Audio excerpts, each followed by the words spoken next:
in such a difficult time, it's more important than ever to know how to speak to those who feel like they're across the river.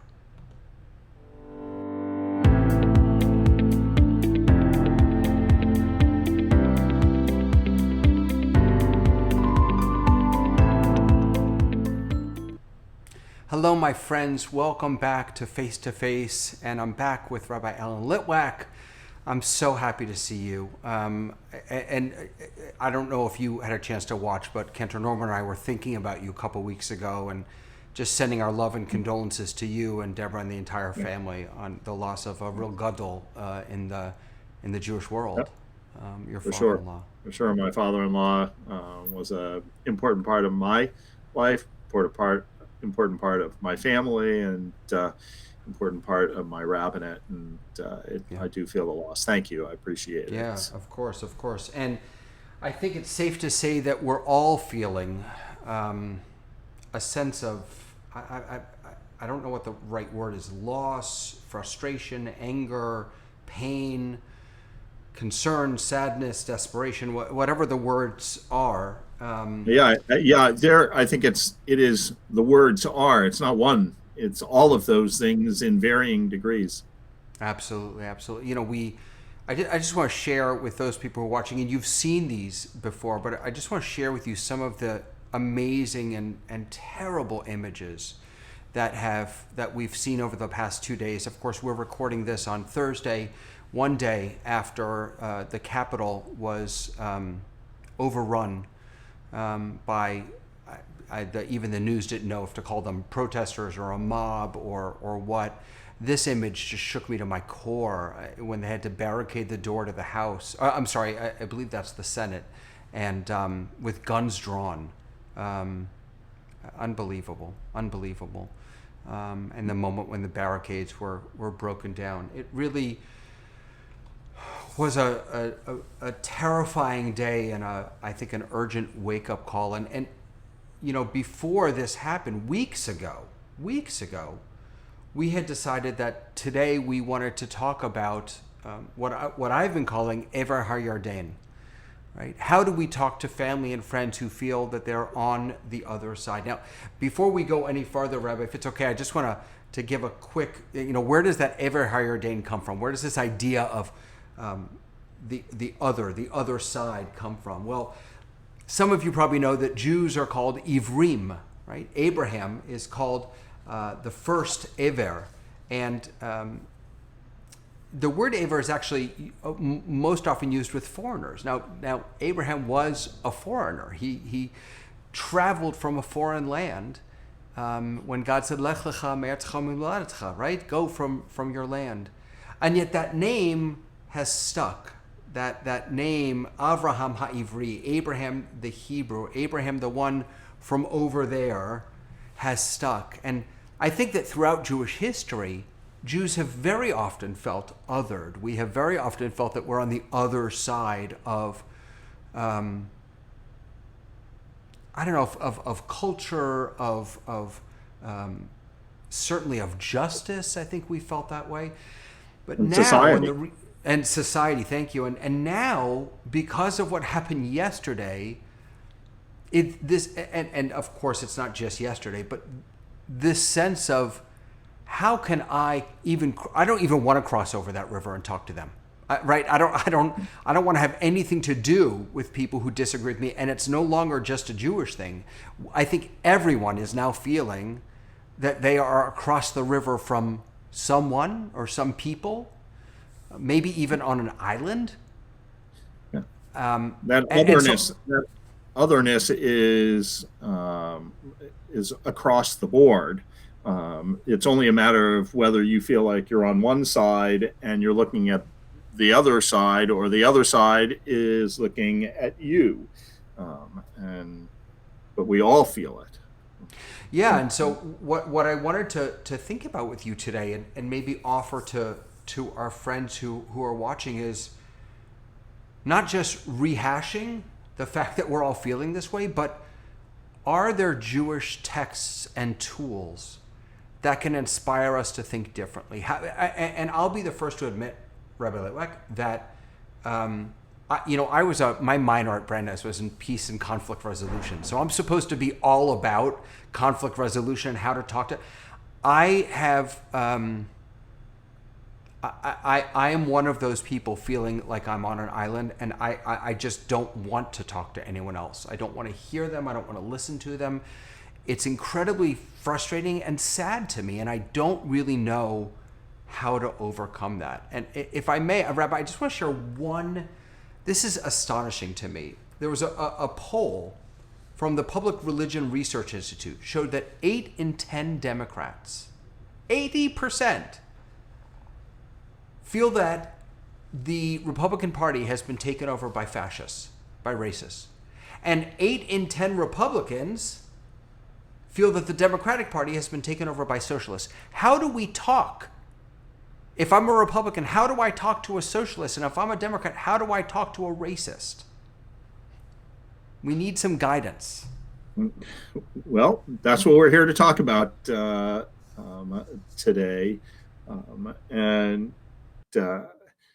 Let's start with the Jewish piece, because I think anybody can go to their psychologist and anybody could go to the media. What makes face-to-face such I think an important part of the dialogue is that we're coming and looking at it from a Jewish lens.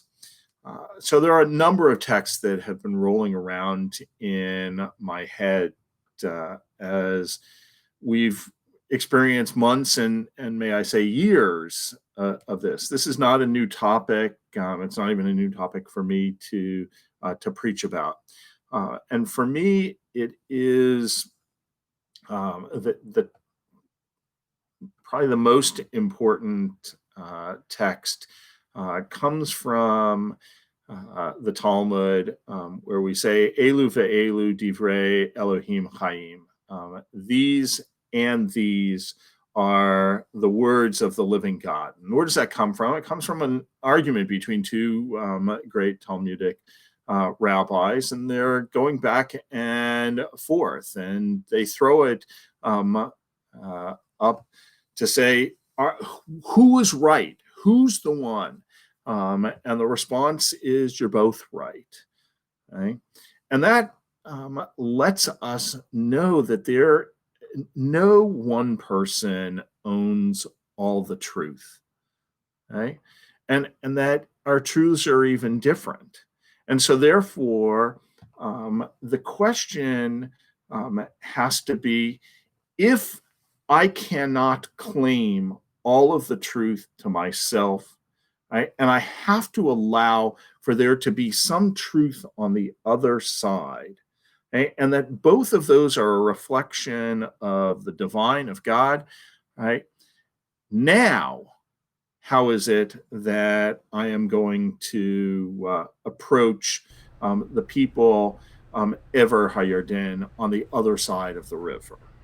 I just want to jump in for a moment, because when you said more than one truth, you reminded me that a couple of years ago, gosh, I can't remember who it was, I apologize, there was a right-wing, and I say right-wing because I don't know if this person is associated with the Republican Party, but I self-identifies as a right-wing commentator, and he said at one point that there are multiple truths. And the news that was interviewing him, the news anchor, actually jumped on him for that.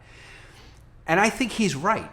There are multiple truths. There may not be multiple facts, but there are multiple truths. And you and I can see the same thing very differently, and that doesn't mean that I'm wrong or that you're wrong. It means that and it is true for each of us. Right. But if that is the case, right, and I really should say, right, and if that is the case, then I need to be able to respect the person on the other side. And here's where I think we have been starting to have our problems, is because that ultimate notion of respect for another person, right, is starting to dissipate, right? Oh, it's gone, I think, right? Yeah. I mean, Americans of opposing political views trust one another less than in the past, right? So now, how do we have a productive, civilized conversation with people that we trust less, right? Um, I would go even a step farther, maybe. I'm curious if you think that trust is the key issue, because I think it's far more than trust. I think there is hatred of the other. There's in 2019, 35% of Republicans and 45% of Democrats said they would be unhappy if their child married someone from the opposing right. political party. That's not trust. That's disdain. So is trust the big? Is that the mountain we have to climb? Uh, I think it's part of the mountain. Right? I think part of the mountain is we don't trust. I think part of the mountain is that we don't listen. Right? Um, Part of it is just basic respect of humanity. Right? When the Which, to thing be that was clear, so we did not hard. see yesterday. Right. That was exactly where I was going in saying, when you got individuals who smash windows, okay, and I'm using smashing windows because we can talk about what happened yesterday at the Capitol, and we can talk about what happened several months ago when there was rioting in around the Black Lives Matter, and I'm on one side of that and not on the other. But I, even in my feelings about the need for us to have a conversation about racism, a serious conversation about racism, what I couldn't countenance was the idea of wanton destruction in the streets, or for that matter, in the Capitol yesterday. Right? If we cannot model basic respect for person and property, right, then this is where it becomes extremely hard to have dialogue. If I could play devil's advocate, though, I'm not a member of the African American community, nor was I one of the people protesting rioting yesterday. So I am very much Ever Hayarden, across the sea, when I say this, but I think there's a sense that the talking, the debating, the respectful dialogue isn't getting the job done. Right? So from the Black Lives Matter movement, perhaps, we have been talking and debating and working and kumbayaing about systemic racism in America for decades, and nothing significant is being done. From, I imagine, those who were there yesterday supporting President Donald Trump, they went through court battles. They went, they did all the proper steps, the respectful steps. It didn't work to get them what they wanted, and so we have all felt this need to explode a little bit. And I don't know how to put that back in the bottle. Well, look, I think that you can have explosive moments, but if that becomes the operating principle by which we do these kinds of dialogues, all right, then it isn't going to matter. Right? We will never get past that, because the only thing, violence will breed more violence. Right?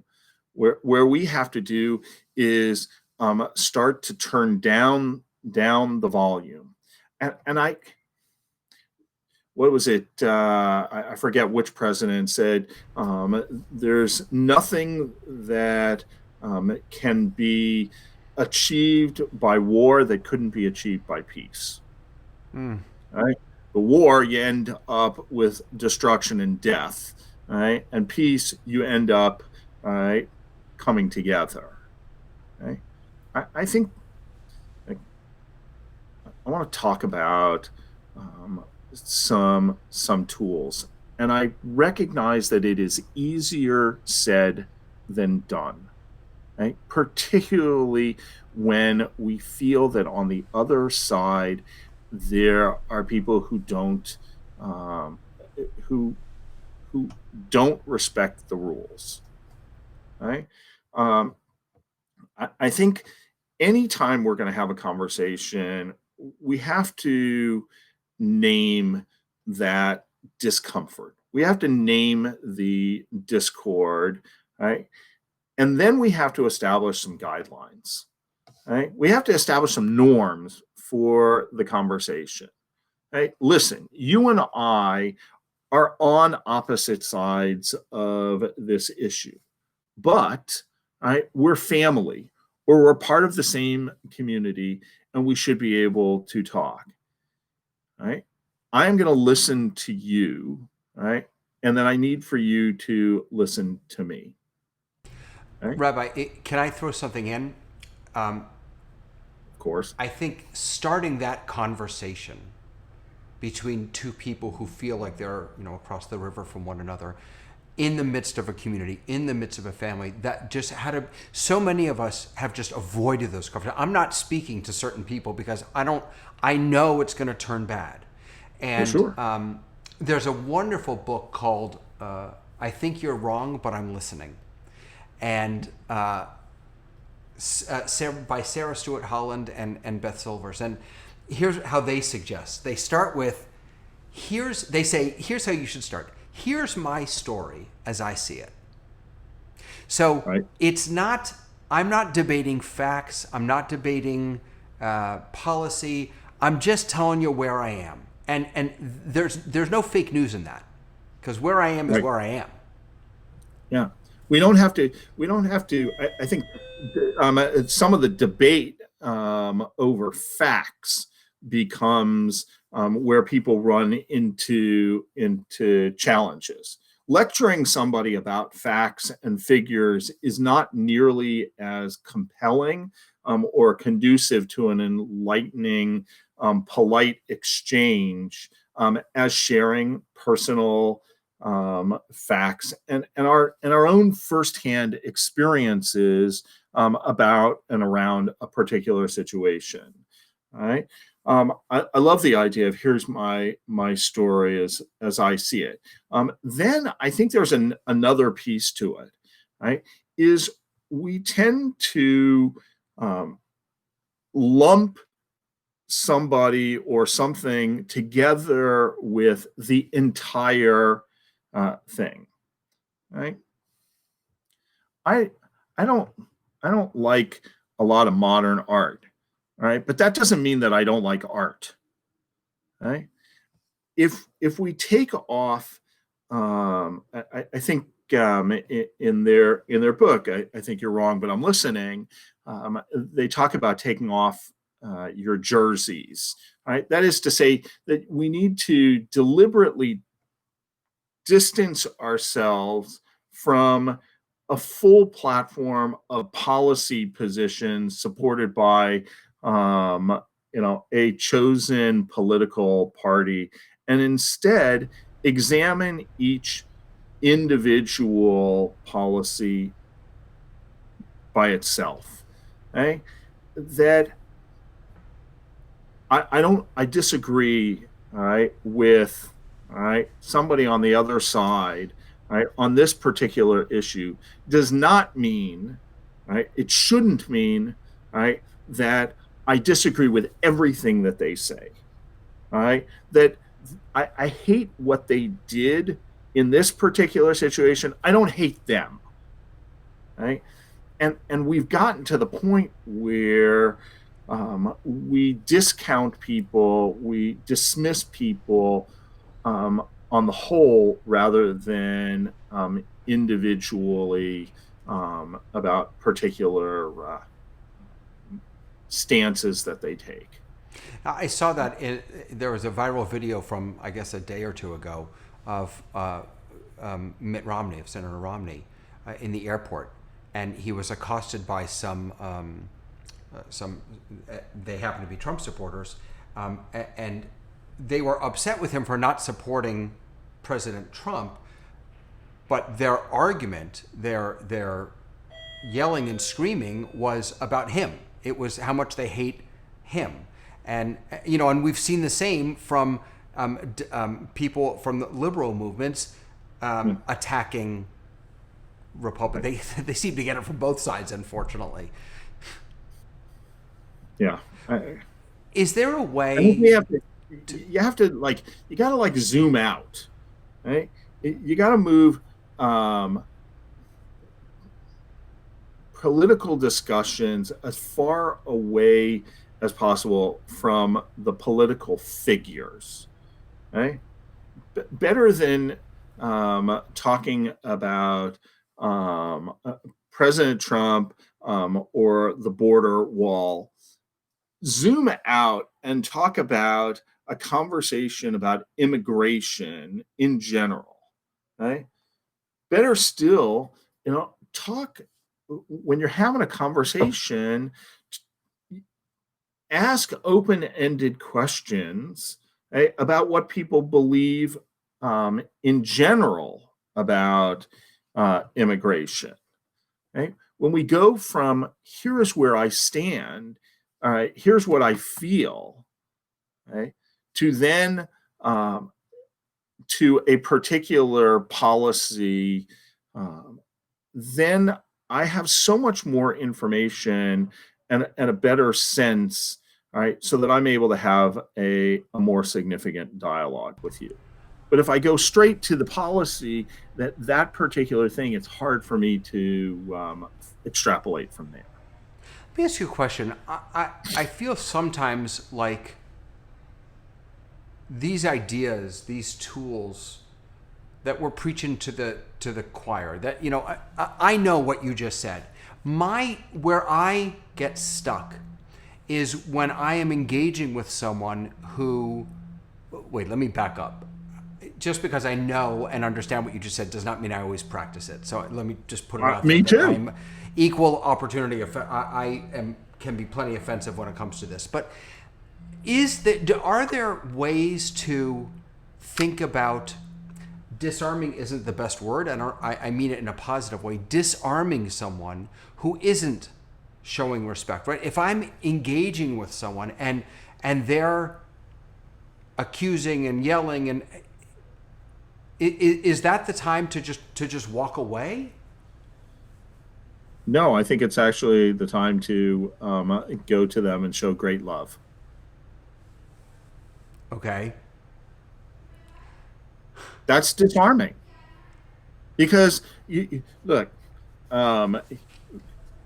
when somebody comes and attacks you, all right, and is in your face, all right, it's not that I'm turning around and walking away. Okay? I'm not going to attack back. So that I'm going to step back, and when you don't give them something to push against, their attack falls. Okay? When somebody is yelling at me, right, for whatever, okay, my initial inclination, as anybody's inclination, is to attack back. You are wrong, okay, right. And they may be absolutely wrong. They may have the wrong facts. They may understand it incorrectly, okay, right? But at that moment, right, they can't hear me. So I have to, if I'm serious about making sure that that relationship is able to be repaired, right? Then I need to turn the tables, right, and allow them to get everything out, right? Listening to somebody whom you profoundly disagree with is not easy, right? Um, Yossi Klein Halevi, the great Israeli author, wrote a book recently, a couple of years ago, letter to my Palestinian neighbor, right? And he talks about how listening doesn't mean that you accept another person's narrative or truth. Okay, when we do listen, it is an act of love, caring, and respect. Okay, so that is a disarming piece. If you are being attacked, okay, to turn that around and offer, instead of another attack, okay, to offer love, caring, and respect, okay, then the person who is yelling at you gets disarmed a lot quicker. Then That's you so can get to a beautiful. productive. Then you can get to a productive conversation. Yeah, there's in the text that you shared earlier, the Talmudic text about Elu ve'elu divrei Elohim chayim, these and these are words of the living God. One of the things that strikes me about that text is that teaching, that idea, could have been shared just as a passing, hey, by the way, in life, Elu ve'elu, right? There are going to be different opinions. Right. But that teaching comes to us in the midst of a fight. Not a violent fight, but in the midst of a disagreement. So that the very idea that there is more than one truth, that people can disagree disagreeably. We're taught that in the midst of a conflict between two major gedolim, two major thought leaders, and I don't know that we have any major thought leaders in our world today anymore. It sometimes feels like we don't. But perhaps the timing of that teaching can offer us a glimmer of hope in this moment, that we are all feeling that we are in the middle of this great conflict. But it is in conflict, it is through conflict that this great teaching is born and shared with us. I think if there was another text that I would leave us with, is another Talmudic text from Mishnah Avot, where Rabbi Ben Zoma says, "Who is wise? Right? One who learns from all." Right? That is to say, right, that everybody, even those who are on the other side, have something to teach us. If nothing else, just to remind ourselves that no one of us owns the whole truth. Okay? And can we strive for encounters that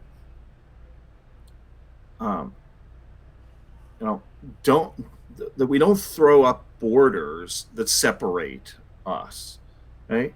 That we can learn from people with opposing views and actually try and understand their viewpoints. That we don't hide from situations that are uncomfortable or challenging. Right now, our issue is that we don't talk to each other. Right?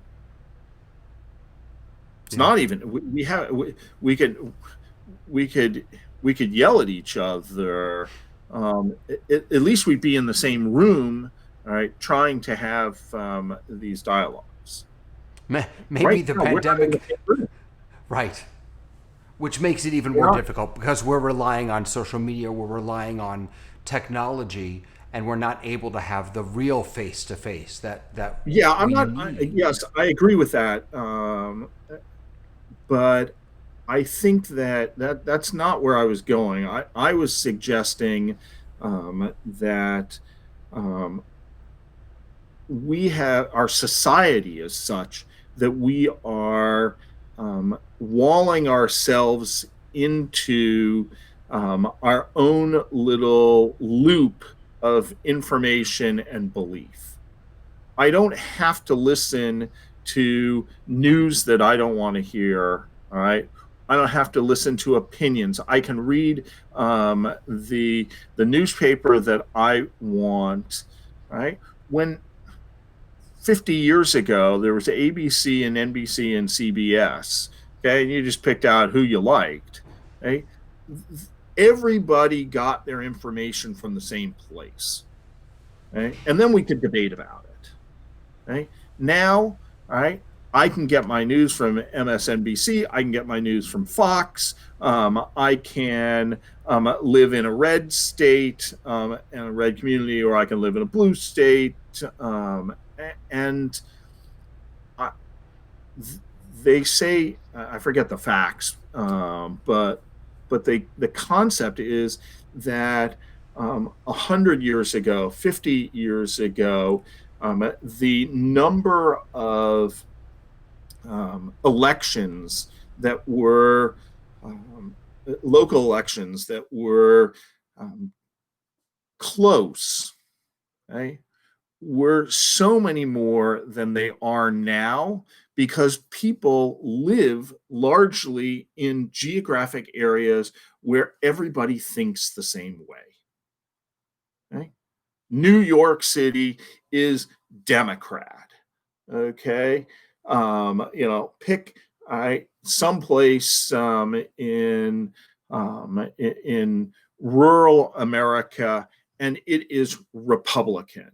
Okay, and yes, it's not 100%, right? But people aren't. It's not 50-50, right? And in the digital world also, in the digital world on Facebook, I've seen so many people post recently, if you support so and so, unfriend me.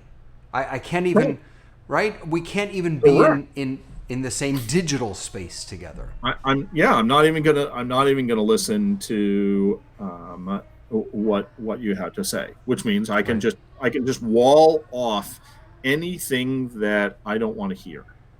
Yeah. Well, that's a recipe for civil war. Yeah. Rabbi, we need to wrap up, but I hadn't thought of this until just now, but there's another crossing of the river story in the Tanakh that this has made me think of.